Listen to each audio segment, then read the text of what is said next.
Evangelho de Lucas, capítulo 6, versículos 27 ao 38. O Senhor esteja convosco. Ele está no meio de nós. Proclamação do Evangelho de Jesus Cristo, segundo Lucas. Glória a vós, Senhor.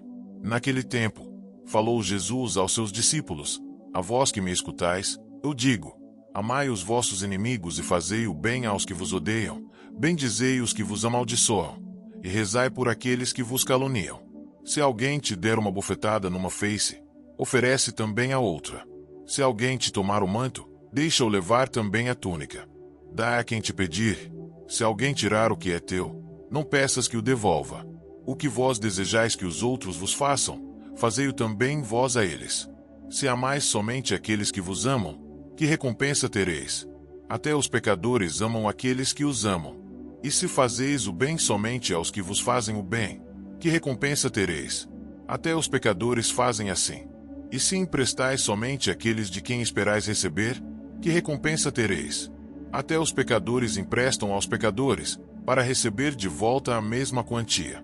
Ao contrário, amai os vossos inimigos, fazei o bem e emprestai sem esperar coisa alguma em troca. Então, a vossa recompensa será grande, e sereis filhos do Altíssimo, porque Deus é bondoso também para com os ingratos e os maus. Sede misericordiosos, como também o vosso Pai é misericordioso. Não julgueis e não sereis julgados, não condeneis e não sereis condenados, perdoai, e sereis perdoados. Dai e vos será dado. Uma boa medida, calcada, sacudida, transbordante será colocada no vosso colo.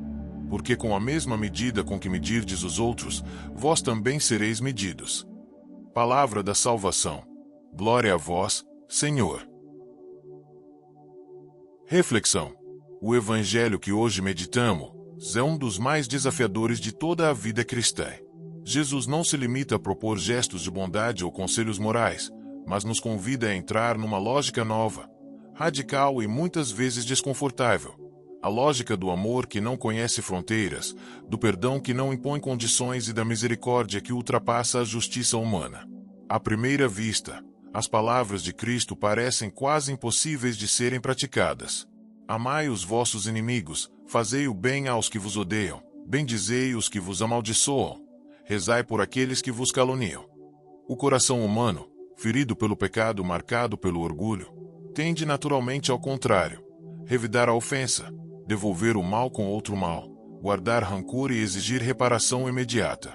Mas Jesus nos apresenta um caminho diferente, que vai além da lógica da reciprocidade e da vingança.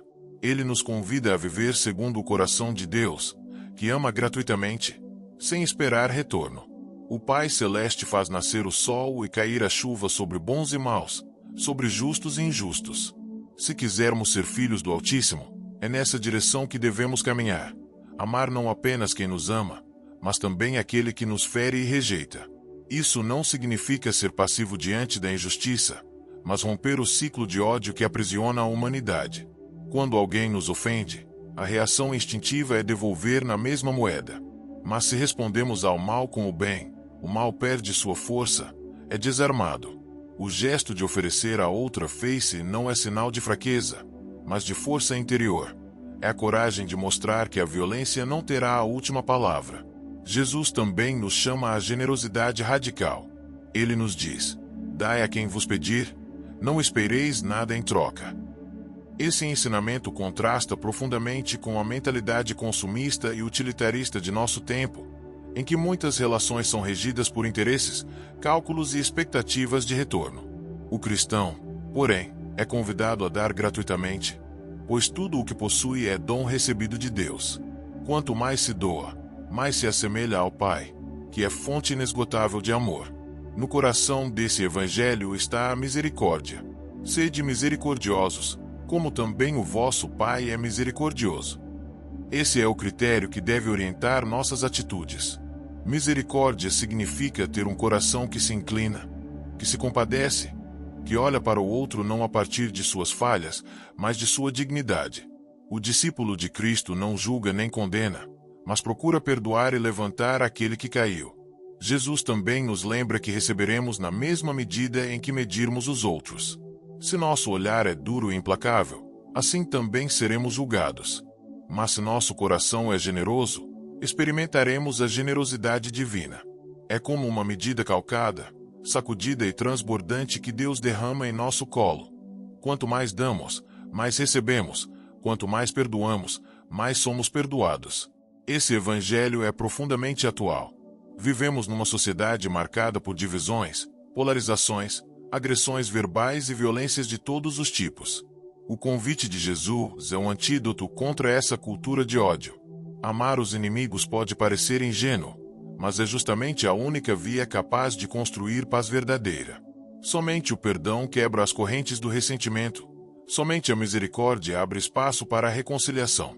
Ao mesmo tempo, essa mensagem exige maturidade espiritual. Não se trata de um moralismo superficial, mas de um caminho que só é possível quando estamos profundamente enraizados em Cristo. Amar os inimigos não nasce de um esforço humano isolado, mas da experiência de sermos amados e perdoados por Deus. Quem experimenta a misericórdia divina é capaz de transmiti-la. Podemos olhar para a cruz como a expressão máxima desse evangelho. Ali, Jesus não apenas pregou palavras, mas viveu radicalmente o que ensinava. Foi traído, caluniado, injustiçado, torturado, e mesmo assim não respondeu com ódio. Pelo contrário, rezou por seus algozes: Pai, perdoa-lhes, porque não sabem o que fazem. Esse é o modelo do amor cristão. Um amor que não se deixa vencer pelo mal, mas vence o mal com o bem. Na prática, esse evangelho nos convida a passos concretos. Rezar pelos que nos ferem, não como um peso, mas como um exercício de libertação interior. Oferecer gestos de bondade mesmo àqueles de quem não gostemos. Evitar julgamentos precipitados, lembrando que cada pessoa traz dores e histórias que desconhecemos.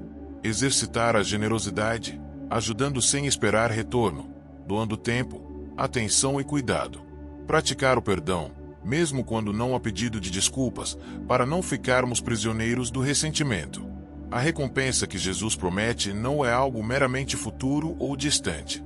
Já nesta vida experimentamos a paz de um coração livre, que não se deixa envenenar pelo ódio. E, ao mesmo tempo, somos configurados ao coração do Pai, tornando-nos verdadeiros filhos do Altíssimo. Portanto, a mensagem deste evangelho é clara. O cristão é chamado a viver num patamar mais alto, não segundo a lógica humana, mas segundo a lógica divina. Esse caminho é exigente, mas é também libertador, pois nos faz sair do círculo estreito do egoísmo e nos abre à plenitude do amor. Que possamos, à luz desse evangelho, pedir a graça de amar mais, julgar menos, perdoar sempre e ser instrumentos de misericórdia. Pois só assim seremos verdadeiramente discípulos de Jesus e filhos do Deus Altíssimo, cuja bondade não conhece limites. Amém.